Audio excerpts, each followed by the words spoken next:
suis Damien Girouti, voilà, donc maître de conférence en informatique sur l'Université de Montpellier, à la faculté d'éducation. Dans la suite des thématiques que nous avons abordées aujourd'hui, alors je voulais plutôt proposer en fait quelques exemples de différentes choses autour des serious games. Je passe très rapidement sur les questions de définition, parce que voilà, la définition semble, alors pas des mêmes auteurs, mais qui est inspiré par les mêmes sources. Donc voilà, un serious game, donc un jeu dont la finalité première n'est pas le divertissement. Ça n'empêche pas qu'on s'amuse en jouant à un serious game, mais c'est pas la volonté première des créateurs de ces jeux. Je ne m'arrête volontairement pas sur les intérêts pédagogiques qu'ils peuvent avoir, ainsi que sur leurs limites, puis je pense que si vous êtes là, vous avez en tout cas déjà un petit peu travaillé la question. Pour aller directement un petit peu plus sur quelques exemples, concrètement, quand on parle d'enseigner avec des serious games, on peut avoir des fois des représentations plus ou moins variées. C'est très dur d'avoir un exemple typique, enseigner avec des serious games, enseigner avec des jeux, c'est des choses très très différentes. Et quand on va sur le terrain rencontrer des enseignants qui se servent de jeux en classe, on voit des choses assez variées. Déjà, la première chose à voir, c'est qu'il y a plusieurs manières d'utiliser un jeu. Les deux manières les plus courantes sont d'un côté de se dire je vais commencer mon cours en donnant un jeu à mes étudiants ou à mes élèves, et suite à ce qu'ils ont fait dans le jeu, je vais pouvoir commencer à faire de la théorie et faire mon cours. Donc j'ai pris deux exemples de jeux utilisés en université, puisqu'on est plutôt dans la pédagogie universitaire aujourd'hui.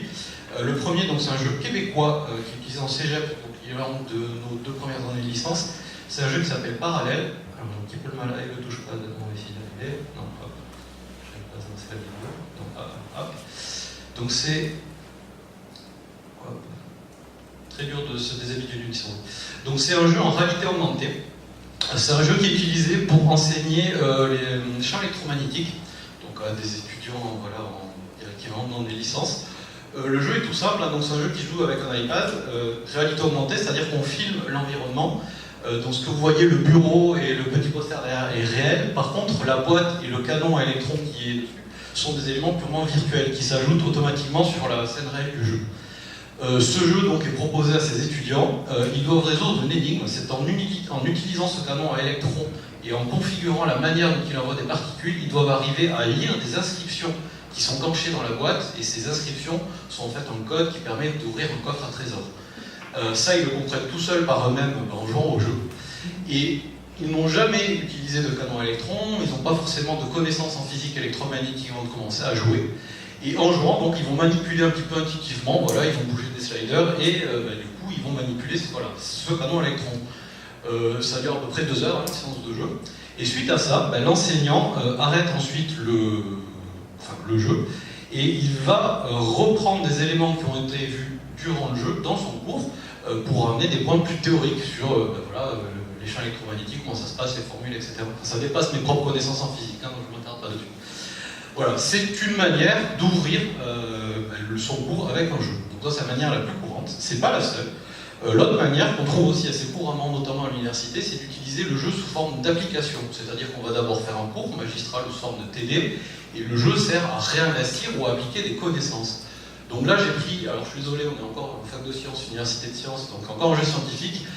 C'est un jeu qui s'appelle Breaking Cards. Donc c'est un jeu de cartes, c'est un jeu papier-crayon, c'est un jeu non numérique, c'est volontaire. Hein. On parle beaucoup de serious games, de jeux vidéo sous forme numérique. Les serious games ne sont pas que sous format numérique, ils existent depuis très longtemps sous les deux formats, enfin sous plein de formats, d'ailleurs plein de supports. Donc n'oublions pas que les jeux non digitaux existent, c'est d'ailleurs les plus courants sur le terrain parce que c'est les plus faciles à mettre en œuvre. Et donc Breaking Cards, c'est un jeu qui a été créé par un enseignant pour des étudiants master de chimie à Lyon. Grosso modo, il faut, avec des petites cartes qu'on... non, c'est pas le bon truc, pas décidément. Ouais, je suis désolé, j'aurais une souris, ça serait plus simple. J'ai un petit peu hop. Alors, est-ce qu'on va y arriver? Voilà. C'est un jeu dans lequel il faut établir un mode opératoire qui permet de traiter des échantillons pour, par exemple, extraire des pesticides de molécules de légumes. Donc c'est des choses assez complexes, hein. On a utilisé des solvants, tout ça, il faut agencer les éléments dans le bon ordre pour arriver à un résultat correct. Ce jeu, il est, je pense, impossible à utiliser si on n'a pas eu le cours avant, puisqu'il fait appel à des notions théoriques très complexes. Donc voilà, c'est aussi une autre manière d'utiliser ce jeu-là, et après un cours magistral, les étudiants ont accès libre en fait, à ce jeu-là en télé. Quelle que soit la manière dont tu utilises le jeu, on peut aussi imaginer le jeu utilisé comme évaluation, tout ça. C'est les deux principales façons de le faire, mais ce n'est pas les seules. Il faut aussi garder à l'esprit que les serious games, ou les jeux utilisés pour enseigner, sont rarement autonomes. Ils sont, même si parfois on les vend comme ça, l'enseignant a un rôle primordial pour assurer la qualité pédagogique du jeu, pour assurer qu'il y ait vraiment des apprentissages et transmission de connaissances ou compétences. Sans rentrer dans les détails, il y a une raison toute simple, c'est que quand on apprend des choses dans un jeu, on a évoqué par exemple tout à l'heure Super Mario Bros, on va apprendre, entre guillemets, c'est pas un serious game, Super Mario Bros, mais que quand on gagne 100 pièces, on gagne une vie. Ben voilà, ceci est une chose qu'on apprend à jouer à Super Mario Bros, c'est une règle qui n'est, ou une notion qui n'est utile que dans le monde de Super Mario Bros, donc on n'a pas forcément droit à la retenir dans le monde réel. Quand on joue à un jeu comme Parallèle, on va manipuler des lois de la physique qui sont, elles, utiles dans le monde réel. Et pour arriver à faire cette séparation entre des règles qui sont utiles ou qui sont circonscrites au monde du jeu et celles qui sont applicables dans le monde réel, c'est ce rôle de passeur et le rôle en fait qui est fait par l'enseignant pour placer ce qu'on appelle un petit peu le cercle magique. Le cercle magique, c'est un peu l'idée que le monde du jeu est un univers déconnecté de la réalité. Et c'est d'ailleurs ça qui fait la force du jeu. On peut essayer des choses, on n'a pas peur de se tromper puisqu'on n'est pas dans le monde réel. Mais voilà, pour arriver à faire sortir les élèves du jeu et les étudiants du jeu et leur faire comprendre que ce qu'ils ont appris dans le jeu est utile dans la vie réelle, il faut un enseignant. Et c'est pour ça qu'on fait souvent par exemple, des débriefings après l'utilisation d'un jeu en classe. Donc ça, c'était quelques points pour utiliser des jeux de manière générale. Ensuite, concrètement, si on veut utiliser des jeux, qu'est-ce qu'on peut faire, comment on peut en trouver? Quand on cherche un peu, on est assez triste parce qu'on se rend compte que pour la formation initiale, on a un petit peu le parent pauvre. Alors la formation professionnelle est une exception puisqu'il y a effectivement plus de budget, mais pour la formation en université ou en école, il y a assez peu de jeux qui sont faits pour le programme scolaire universitaire français, pour la simple et bonne raison que ça coûte cher et que voilà, c'est à peu près 150 000 € le budget moyen d'un serious game. Donc effectivement les écoles et les universités ne peuvent pas forcément en financer beaucoup. Du coup c'est un petit peu système B. Alors pour utiliser un jeu existant, on peut soit aller sur internet et essayer de trouver des jeux gratuits, ou alors on peut essayer de trouver, de créer soi-même des jeux sur mesure, j'y reviens dans 2 minutes. L'utilisation de jeux existants, donc soit voilà, on trouve des jeux sur internet, c'est la chose à laquelle on pense spontanément, donc je ne m'attarde pas dessus. Une autre approche qui est très intéressante, c'est le fait de prendre des jeux de divertissement, des jeux qui n'ont pas été pensés pour la pédagogie, et de les détourner. Donc là c'est l'enseignant qui construit une séance pédagogique autour d'un jeu qui n'a pas été pensé pour ça. C'est ce qu'on appelle entre autres termes le serious gaming. Je ne vais pas m'attarder dessus parce qu'on a aujourd'hui la chance d'avoir Romain Vincent, qui est peut-être un des plus grands spécialistes français de cette pratique. Donc il en parlera beaucoup mieux que moi. Voilà, donc je ne fais pas du tout la pression. Non mais voilà, Véracité c'est très très intéressant. Et moi je voulais plutôt m'attarder sur l'aspect création. Donc si on n'a pas réussi à trouver un jeu, sérieux ou pas, qui convient à nos besoins, est-ce qu'on peut créer un jeu? Alors soit en tant qu'enseignant, créer un jeu pour ses étudiants, ou créer un jeu avec ses étudiants. C'est plus l'enseignant qui crée, ce sont les élèves ou les étudiants. Alors c'est des techniques un petit peu minoritaires, mais je trouvais ça assez intéressant de s'y attarder, d'en parler un petit peu dessus. Alors pour la création de jeux par les élèves, pour les élèves, pour les étudiants, on peut commencer par la création de jeux papier-crayon, c'est les choses les plus simples. Alors créer des jeux c'est un vrai métier, on a eu un enseignant en game design tout à l'heure. C'est pas parce qu'on est enseignant qu'on est créateur de jeux, mais on peut s'inspirer de classiques, essayer de les modifier, les détourner pour arriver à des concepts de jeux qui sont intéressants.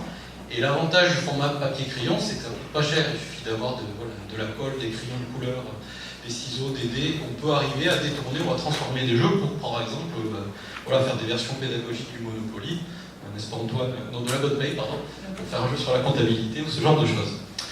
Donc c'est assez idéal pour commencer. Pour ceux que ça intéresse de se lancer comme ça dans la création de jeux papier-crayon, une ressource qui est utile, ce sont un groupe d'enseignants qui s'appelle le Réseau Ludus, qui est très actif sur l'utilisation de jeux non numériques en classe. Ils ont fait un guide hyper complet sur leur site, donc pour ceux que ça intéresse de se lancer dans la création de jeux, je vous invite à aller le consulter, c'est très très riche. Et sachant que c'est une bonne manière de le faire. Et j'ajouterai aussi, pour culture, que dans le second degré, peut-être un jour à l'université, dans les programmes de formation continue, ils ont carrément des stages de formation sur la création de jeux et de serious games par des enseignants. Donc sur Montpellier, on a 2 collègues, Ludovic Delorme et Jean Caz, qui animent chaque année des stages de création papier-crayon pour la création de jeux avec des enseignants de SVT. Donc ils les réunissent pendant 2 jours et à la fin de ces stages, les enseignants ont fait des nouveaux jeux pour leurs étudiants. Donc espérons que ça se développe dans d'autres académies, voire à l'université peut-être. Donc ça c'est pour le format papier-crayon. Ça reste abordable. Pour le format numérique, c'est un peu plus compliqué.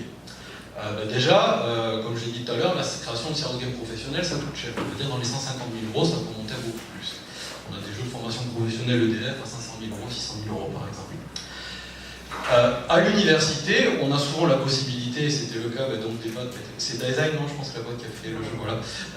Donc c'est la possibilité d'adosser des jeux avec des projets de recherche. Parallèle, que je vous ai montré tout à l'heure, c'est aussi le cas, les collègues québécois, ils ont financé ce jeu dans un sur-mesure pour avoir des vrais professionnels qui travaillent dessus pendant 2-3 ans, quand on a le budget. On ne peut pas faire ça à chaque fois, on s'en doute. Du coup, malgré ces budgets, il faut aussi se garder, voilà, par exemple par rapport à la pratique du serious gaming, que même 150 000 euros pour faire un jeu vidéo, c'est pas beaucoup. Si on prend par exemple voilà, le budget moyen de création d'un jeu sur PlayStation 4, voilà, type Assassin's Creed, ce genre de choses, on va être sur des budgets qui sont plutôt de l'ordre voilà, entre 20 et 30, 40 millions d'euros, juste pour faire le jeu, sans compter la pub. Et ça représente voilà, entre 3 et 4 ans de travail pour des équipes qui peuvent monter jusqu'à 300 personnes en pic de production. Donc on peut, voilà, avec 150 000 euros, on ne fait pas la même chose. 150 000 euros, ça serait plutôt le budget professionnel d'un jeu sur téléphone mobile, un an de travail pour 2 à 3 personnes. Donc voilà, déjà il faut quand même garder ça en tête. Alors quand on a un enseignant tout seul, derrière sa main d'ordinateur, avec un petit peu de temps libre le week-end, on va bien entendu pas faire un jeu équivalent à ce qu'on a sur PlayStation, ni même à ce qu'on peut avoir sur smartphone. On ne va pas forcément faire le nouveau Candy Crush. Du coup, comment peut-on faire, une fois qu'on est dans le sans tête, pour faire ces petits jeux? Du coup, il existe des outils adaptés qui permettent de faciliter la création de jeux par des amateurs. Alors moi j'appelle ça des usines à jeux. On peut donner d'autres noms à ces logiciels. On peut voir ça comme du PowerPoint qui permet de faire du jeu vidéo, pour faire très très simple. À la base, c'est destiné plutôt à des ados amateurs qui aimeraient faire leurs petits jeux sur leur temps libre, mais c'est aussi utilisable par des enseignants, voire par des élèves et étudiants. Il y a plusieurs outils qui existent, il y en a plusieurs centaines, donc la grande difficulté c'est de les choisir, même s'il y a des grands noms qui reviennent assez souvent. Je vais vous en montrer un parmi tant d'autres. C'est un logiciel qui s'appelle Teamfusion, que j'aime beaucoup, et non pas parce qu'il est français, mais parce qu'il est assez simple à utiliser. Ça montre bien un petit peu comment tous ces outils marchent. Donc vous avez une succession d'écrans, une succession d'éditeurs. Donc sur celui-là, il y a 2 éditeurs principaux. Le premier, c'est ce qu'on va appeler l'éditeur de niveau, l'éditeur de scène. Tout simplement, vous allez par glisser-déposer déposer les éléments graphiques de votre jeu. Et là où c'est intéressant pour un enseignant, c'est qu'effectivement, de dessiner des petits personnages, c'est un vrai métier. Il faut être animateur, graphiste, tout ça. Le jeu est fourni de base avec des personnages animés, des décors. Du coup, on peut très bien faire des jeux simples sans avoir ces compétences d'infographiste. On a juste à glisser-déposer des éléments. On fait par exemple son petit niveau. Et le grand intérêt de ce genre d'outil, c'est qu'il permet de créer de l'interactivité, des règles de jeu, sans avoir à faire de la programmation informatique. Quand on y réfléchit bien, finalement, fondamentalement, une règle de jeu, c'est l'association de 2 éléments. Une condition, une action. Quand j'appuie sur une touche, condition, alors fait sauter mon personnage, action. Ces 2 éléments, on peut les associer dans The Game Factory sous forme d'un grand tableau. Chaque ligne, en fait, représente un événement qu'on peut choisir parmi une liste d'un menu déroulant. Là, par exemple, j'ai une condition qui fait quand ma balle touche une brique. Et ensuite, sur chaque colonne, ce sont les objets que j'ai déposés sur mon écran de jeu. Et pour chacun de ces objets, je peux rajouter une action, là aussi par un menu déroulant. Donc là, je suis en train de dire que quand la balle touche une brique, je vais dans la colonne balle et je lui dis dans la colonne brique, je lui dis détruis la brique. Et après, j'irai dans la colonne balle pour dire faire rebondir la balle. Ainsi de suite. Je rajoute comme ça des actions de manière très graphique. Ça permet assez simplement de faire des jeux assez élaborés. Donc Teamfusion, c'est un logiciel qui permet de faire tout type de jeu, du casse-briques, du jeu d'aventure, du jeu de plateforme. On a aussi des logiciels qui sont spécialisés sur un seul type de jeu. Par exemple RPG Maker qui permet de faire plutôt des jeux d'aventure et de rôle. Alors qu'est-ce qu'on peut faire avec ce genre d'outils? Alors c'est vraiment expérimental et marginal comme approche, donc j'ai pas trouvé d'exemple d'enseignant universitaire qui fait des jeux sous Game Factory, Teamfusion, pardon. Donc en voici un qui a été fait par un enseignant au premier degré. C'est un jeu qui s'appelle Les aventures de Bob Courvit dans les souterrains de la conjugaison. Donc le titre assez rigolo. Donc vous jouez un petit personnage qui s'appelle Bob Courvit, c'est un jeu de plateforme qui est destiné pour des élèves donc en élémentaire pour apprendre les règles de conjugaison. Ici, celle des verbes être et avoir. Vous dirigez un petit personnage qui peut se déplacer, monter aux échelles. Vous avez dans ce niveau-là des verbes plus ou moins bien conjugués. Quand vous récoltez un verbe bien conjugué, c'est bien. Et quand vous récoltez un verbe avec une faute de conjugaison, c'est pas bien, vous perdez une vie, parce que les fautes de conjugaison, c'est mal. Du coup, autre utilité du jeu, le personnage peut lancer un boomerang qui peut permettre de détruire un verbe au choix. La première fois qu'on met un élève derrière ce jeu, il va repérer 2 ou 3 verbes dont on sait qu'ils sont bien conjugués, et il va détruire tous les autres. Il va aller dans la porte de sortie là-haut, sauf qu'elle ne va pas s'ouvrir. Le jeu va lui dire « Eh non, il y avait 25 verbes bien conjugués dans ce niveau, si tu ne les trouves pas tous, la porte ne s'ouvrira pas. Recommence. » Et du coup, lors de la seconde partie, l'élève il est obligé de réfléchir un peu plus. Vous avez ER, est-ce que c'est bien conjugué ou pas? Donc voilà. Et c'est là que l'apprentissage finalement se fait. Et là où on voit que le jeu a été fait par un enseignant, c'est que quand on perd toutes ses vies, au lieu que le jeu nous dise « Bouh, t'es nul, t'as perdu », il y a un petit message qui vous dit ah là là, tu as perdu. Peut-être que tu ne te rappelles pas comment on conjugue les verbes être et avoir au présent. Veux-tu un rappel des règles de conjugaison? Et on peut avoir ainsi un rappel de la leçon qui est intégré au jeu. Donc ce jeu qui a été fait par un enseignant qui s'appelle Thierry Labrogère, il en a fait à peu près une trentaine de jeux comme ça avec ce même logiciel. Donc c'est une version antérieure de Team Fusion. Vous pouvez trouver ces jeux sur ce site là-haut. Pour en avoir discuté avec lui, c'est quand même du temps. C'est plus long que de faire un simple PowerPoint, mais voilà. En quelques week-ends de travail, on peut arriver à ce genre de résultat. Tous les éléments graphiques n'ont pas été dessinés par lui, le son non plus était fourni avec le logiciel. Lui, ce qu'il a fait, il a glissé-déposé, et il a programmé les règles du jeu avec l'écran que je vous ai montré tout à l'heure. Ce même genre d'outil, on peut aussi l'utiliser avec des élèves ou étudiants, et on a d'autres enseignants qui font ça. Donc là, c'est un jeu qui, alors toujours là, c'est du second degré cette fois-ci, ça en fait tous les niveaux scolaires, qui a été créé par des élèves de 6e avec le logiciel RPG Maker. Vous avez la vidéo qui défile. Donc c'est un jeu qui s'appelle l'Odyssée d'Ulysse. C'était un projet de classe qui a été fait par une enseignante documentaliste et un enseignant de français. Donc en 6e, on travaille le texte de l'Odyssée d'Ulysse. La mythologie du texte est compliquée, il y a plein de personnages avec des noms bizarres, on ne les comprend pas tous. Donc les enseignants se sont dit, c'est quand même difficile de faire travailler nos élèves là-dessus. Plutôt que de leur faire du bachotage ou de leur montrer des films, on va leur demander de faire un jeu sur ce texte, qui est quand même très riche. Donc ils ont mis les élèves en binôme, et chaque binôme devait faire une scénette du jeu. Donc là, ce qu'on voit, c'est une scénette, là, c'est une autre scénette. Et à la fin, on a un jeu qui contient une vingtaine de scénettes, et si on veut le finir de bout en bout, c'est pratiquement 25 minutes de jeu. C'est un projet de classe, ils ont fait ça sur une douzaine de séances à peu près. Donc le logiciel RPG Maker, les élèves ne le connaissaient pas, et en à peu près 2 heures de présentation et de prise en main du logiciel, ils étaient capables de faire le résultat que vous voyez là. Donc pareil, tous les personnages étaient fournis avec le logiciel, les aspects graphiques aussi. Ce qu'ont fait les élèves, c'était déposer les éléments graphiques et rédiger les textes de dialogue et l'interactivité du jeu de manière assez simple.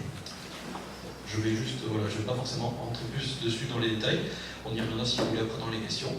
Donc là, on est dans une pédagogie différente, on n'est pas dans la création de jeux pour ces élèves, on n'est pas dans l'utilisation de Serious Game, mais on est plutôt dans l'apprentissage par projet. C'est-à-dire qu'on demande à ces étudiants ou ces élèves, on leur passe une commande, pédagogie de projet classique, ou de faire quelque chose, sauf qu'au lieu de faire un journal ou je sais pas quoi, ils font un jeu. Et l'intérêt de leur demander de faire un serious game, c'est que pendant le processus de création de ce jeu, pour faire un serious game pertinent, on est obligé de maîtriser le contenu qu'il y a derrière. Et du coup, on est soit obligé d'apprendre des choses, soit de les maîtriser pour pouvoir les réinvestir. Et l'avantage de ce genre d'activité, c'est que c'est relativement versatile comme activité, on peut le faire sur plusieurs formats avec plusieurs publics. Par exemple, alors moi je suis enseignant en faculté d'éducation, donc je forme des futurs enseignants. Et avant de former des futurs enseignants, on les forme pour qu'ils aient le concours de recrutement des enseignants. Donc par exemple, on a des enseignants qu'on forme à la pédagogie de projet, on leur apprend à faire la pédagogie de projet, on leur fait faire des jeux. Et nous, nos étudiants en Master 1, leur objectif c'est de passer le concours par exemple, de recrutement des professeurs d'école. Concours qui est assez difficile. Du coup, on leur fait faire des jeux de révision. Donc en faisant des jeux, ils apprennent à pas faire des jeux, ils apprennent la pédagogie de projet, mais surtout, en faisant un jeu sur les thématiques du concours, ça leur permet de réviser ça. Donc vous avez ici un jeu qui s'appelle Objectif Concours, c'est une sorte de trivial poursuite avec des questions qui peuvent tomber au concours. Ça reste simple en game design. Mais ce qui est marrant, c'est que la plupart de nos étudiants, petit problème d'image, oui, la plupart de nos étudiants, ils ont beaucoup de problèmes avec les maths, parce que c'est assez difficile, ils n'aiment pas trop ça. Donc la plupart des jeux de révision qu'on a, c'est des jeux autour des maths. Vous avez ici TS Géométrie, c'est un jeu pour réviser le nom des différentes formes, voilà, le parallélépipède, rectangle à 4 côtés, ou je sais pas quoi. Enfin, voilà, c'est un petit jeu autour de ça. Ils ont déformé TS pour réviser le nom des formes géométriques. Et ils font aussi des jeux, pour ceux qui ont les écrits, ils font des jeux de révision d'oral. Donc vous avez ici ASP Game. ASP, c'est Analyse de situation professionnelle, c'est une épreuve du concours. Et ils ont fait un jeu de débat dans lequel ils doivent débattre en tant que joueurs sur des thématiques qui peuvent tomber au concours. Donc voilà, Alors les jeux, ils sont plus ou moins intéressants, honnêtement ceux-là sont vraiment sympas, mais ce qui est surtout intéressant, c'est qu'en faisant ces jeux, les étudiants, ça leur a permis vraiment d'enforcer leur connaissance sur le concours, et du coup d'être plus armés après pour le passer. Ça, c'est en contexte de formation. On peut aussi faire la même chose en contexte hors formation, et j'arrêterai là-dessus. C'est qu'avec l'université, l'académie et les ateliers Canopé, on a organisé récemment ce qu'on appelle un Game Jam. Donc c'est un concours, sur un week-end, on réunit des gens pour faire un jeu. Et on a réuni des étudiants en game design, donc des gens qui savent créer des jeux, et des enseignants avec le but de faire des jeux éducatifs derrière. On a eu des résultats assez sympathiques, je vois qu'il y a 2 participants dans la salle, donc n'hésitez pas à discuter avec eux après, ils vous diront s'ils ont aimé ou pas. L'idée, voilà, c'est de se faire rencontrer le monde de l'éducation et du game design pour avoir des jeux éducatifs un peu intéressants. Et pour terminer, je me permets un petit peu de pub, si tu me permets, Christophe.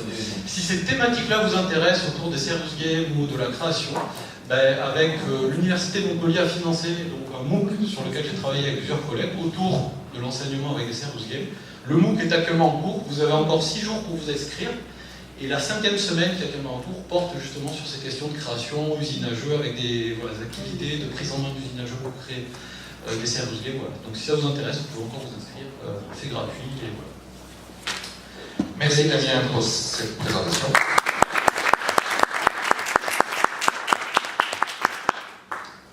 Alors, des questions? Oui.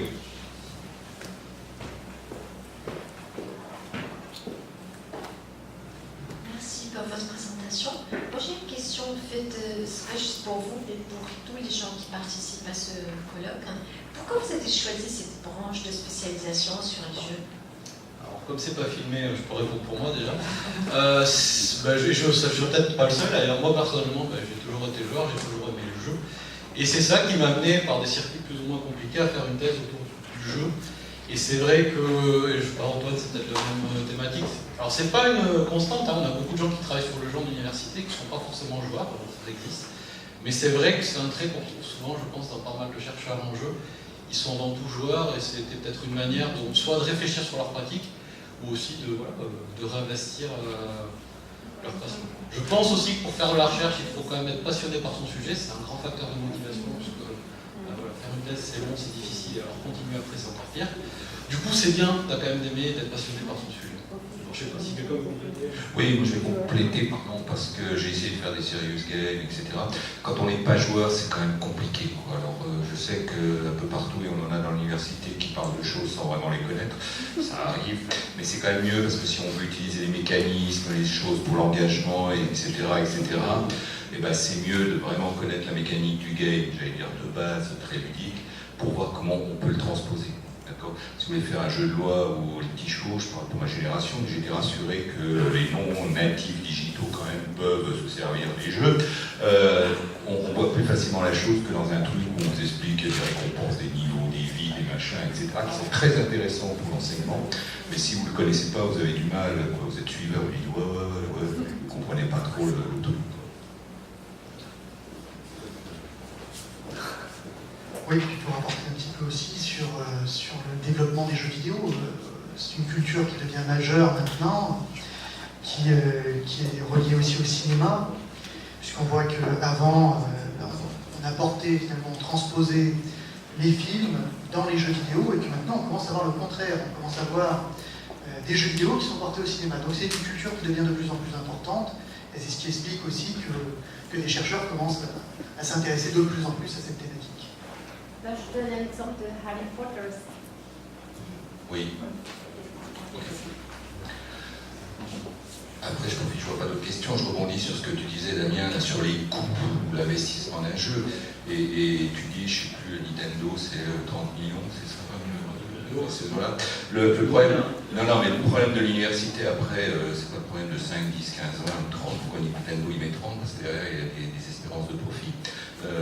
Derrière, le prix, c'est pas forcément quelque chose une limite à partir du moment où tu sais que derrière tu vas le vendre. Alors après, à l'université, vendre quelque chose, alors les PCU est parti, c'est dommage, mais on est bien placé pour les mots, pourquoi vendre quelque chose, c'est suspect fait, quoi, si on va commencer à vendre nos productions. Alors après, est-ce qu'il faut que l'université vende? Est-ce qu'il faut que ce soit rentable? Est-ce que le prix doit être un élément? Moi, je suis persuadé qu'il y a des consortiums d'universités qui se regroupent sur un programme de L1, je sais pas, ou de PACES en santé. On pourrait mettre vraiment des gros budgets là-dessus pour des jeux qui amèneraient des choses. Voilà, donc c'est plus des choses de ce style. Après, le prof qui bidouille son truc le dimanche dans son garage, je crois qu'il faut admettre à un moment donné qu'il y a des profs, leur savoir, c'est leur domaine et la pédagogie. Et puis après, il y a des gens qui c'est leur boulot de faire des jeux et qu'il faut faire des équipes, je veux dire, multidisciplinaires, parce que sinon on n'arrivera qu'à faire des gommettes, quoi. En gros, on est bon, quoi, du découpage et des gommettes. Et juste pour rebondir sur ce que tu dis, après, voilà, si je prends certaines écoles de commerce, notamment aux États-Unis, il y en a qui vont aller financer des jeux parce que c'est un argument de vente pour se retrouver dans des institutions payantes et très chères. Je ne citerai pas de nom ici, mais voilà, on a quelques écoles de commerce qui se sont financées 4, 5, 6 serious games, qu'ils utilisent en formation, qui mettent même des démos sur leur site pour dire regardez, si vous venez chez nous, vous aurez plus de serious games de formation. C'est une culture. C'est une culture, je pense. Mais le bidouillage, effectivement, pour faire des jeux de qualité professionnelle, ça demande des moyens. Je le balayerai pas autant. Alors effectivement, tous les enseignants demain ne vont pas devenir des game designers amateurs. Ça restera une pratique qui, je pense, est marginale. Je pense d'ailleurs personnellement que c'est encore plus intéressant, ça a plus de potentiel de faire créer des jeux aux élèves ou étudiants que de le faire uniquement par l'enseignant, ou alors une co-création enseignant-étudiant. Mais voilà, vu qu'on rentre sur une génération qui est de plus en plus à l'aise sur le numérique, mais qui est peut-être de moins en moins à l'aise avec la création de contenu, je sais pas, c'est aussi peut-être un levier à utiliser pour les générations futures.